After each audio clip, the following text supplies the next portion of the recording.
मैं हम पिछले जन्म के कर्म को भुगत रहे, हमारी नीति वही बनी हुई है। हाँ। फिर जब ये स्थापित लॉ है, फिर हम उनको सजा फिर क्यों देते हैं? फिर क्यों हमने ये सारी व्यवस्था बनाई? जब हम पुराने हम्म। कर्म का ही सजा भोग रहे हैं, फिर ये सब क्यों?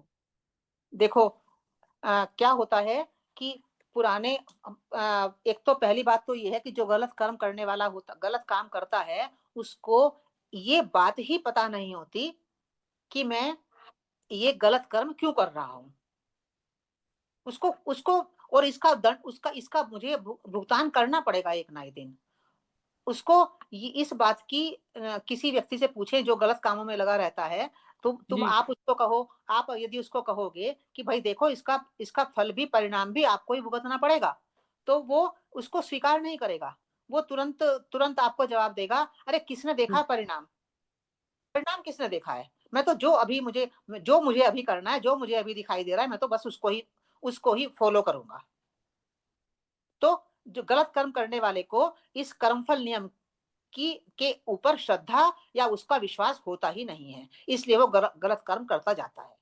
जिसको भी जो इस लॉ को समझ लेता है कि भाई यूनिवर्स का सबसे बड़ा लॉ है कर्मफल नियम, जी, कर्म जो हम गलत कर्म करेंगे उसका परिणाम किसी भी स्थिति में रुक नहीं सकता, आएगा ही। तो जो इस नियम को समझ लेता है, तो वो तो बस तुरंत रुक जाता है। ठीक है, उस मोमेंट पे उसको ध्यान नहीं रहा, उसने गलत कर्म कर दिया, जी, हो गया उसको, क्योंकि वो नियम भूल गया था। क्योंकि हमारी मेमोरी में से निकल निकल जाता है ना, अनेक बार जब हम हाँ, उसे करते। तो पर जब उसने गलत कर्म कर दिया, अब उसको याद आ गई कि ये तो कर्मफल नियम के अकॉर्डिंग भाई उसका भुगतान मुझे करना पड़ेगा। तो कम से कम उस समय तो उसने कर दिया, कम से कम आगे तो वो थोड़ा सा अवेयर हुआ जी, आगे के लिए। वो अभी तो वो कर चुका, और जो कर चुका उसका उसका दंड तो उसको भुगतना ही पड़ेगा। उसको हम जो भाई, साम दाम दंड भेद, यदि कोई व्यक्ति गलत काम कर रहा है तो हमारे पास 4 प्रकार होते हैं उसको दंडित करने के। साम दाम दंड भेद, ये हमारे शास्त्रों में कहे गए हैं। तो साम का मतलब है उसे शांति से समझाना। दाम का मतलब होता है कि उसको थोड़ा प्रेशर डाल के उसको सप्रेस करना, उसको उसका दमन करना। दंड, फिर तीसरा है दंड, दंड द्वारा, और चौथी है भेद नीति, भेद नीति के द्वारा, यानी किसी अपरोक्ष रूप में उसको कम कंट्रोल करना। डायरेक्ट नहीं करना, अपरोक्ष रूप में करना, भेद नीति होती है। तो जो आपका प्रश्न है कि गलत काम कर रहा है और उसका दंड उसको उस पहले कर्म के कारण ही वो गलत काम कर रहा है, अब उसको हम दंड क्यों दे रहे हैं?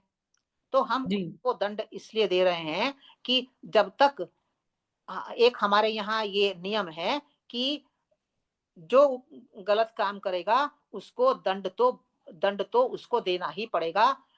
पहला पहला उपाय है समझाना। जैसे आज के स्थिति में बहुत बार हमारी पुलिस लोगों को समझाती है कि भाई दंड से बचो, पहले समझाइश से काम करते हैं वो, पर समझ से व्यक्ति मानता नहीं है, तो फिर दंड का विधान है।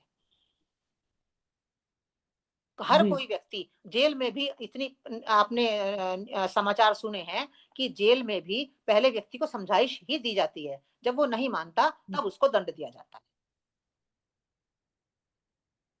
हाँ, तो जो आपका प्रश्न है ना कि उसको तो दंड मिल ही रहा है, गलत काम कर रहा है, पर जी, वो उस गलत काम करके उसको अभी समझ तो नहीं आती ना कि मैं गलत काम कर रहा हूँ। वो तो कहता है मैं ठीक कर रहा हूँ। हाँ, ये भाव ही नहीं आते इस केस में। हाँ, उसके अंदर वो भाव ही नहीं आता कि जी, मैंने किया। वो अपने काम को सही ही ठहराता है। तो उसके उस सही को तोड़ने के लिए, जो गलत काम को भी सही ठहरा रहा है, तो उसको उसके लिए कोई तो तरीका हमें अपनाना पड़ेगा। पहला तरीका है समझाइश, और दूसरा तरीका है फिर दंड।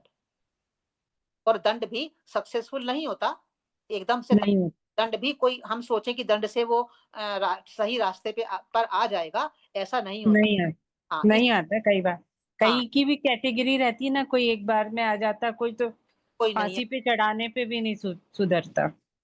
तो फिर भेद नीति को प्रयोग करना पड़ता है। इसलिए हमारे यहाँ एक सीक्वेंस है, ये साम दाम दंड भेद। यदि साम से समझ जाए, फिर दाम से समझ जाए, फिर दंड से समझ जाए, अगर तब भी नहीं समझा तो फिर भेद नीति को हमें प्रयोग करना पड़ता है। जी हाँ, ये बात जो है आपने सामान्य मन और थोड़ा सा जागृत या थोड़ा सा उच्च मन में समझाई है। हाँ, सब ये तो सब जगह अप्लाई होगा।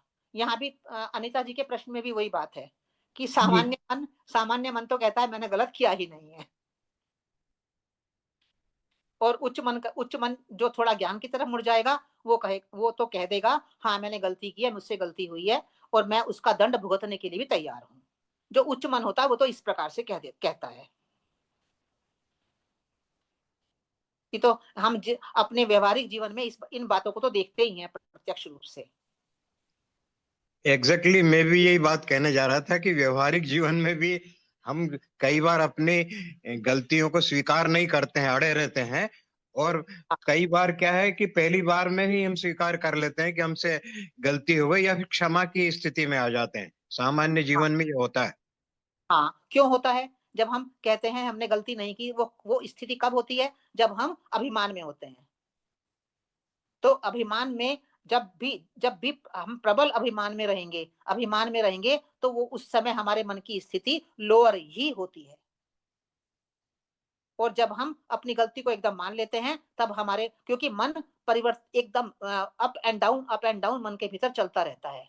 जब हम बहुत ज्ञान में आ जाते हैं तब वो अप एंड डाउन बंद होता है। इसलिए कहा है ना कि मन बहुत अस्थिर है। मन बहुत अस्थिर है, इसीलिए कहा है कि कभी वो लोअर की तरफ चला जाता है, कभी वो हायर हायर की तरफ चला जाता है, हिलता रहता है मन। तो जब हम गलती स्वीकार नहीं करते, अड़े रहते हैं कि मैंने गलती नहीं की, मैं तो नहीं मानूंगा, तब हमारा मन लोअर हो जाता है। बस वही उच्च और निम्न मन की बात है।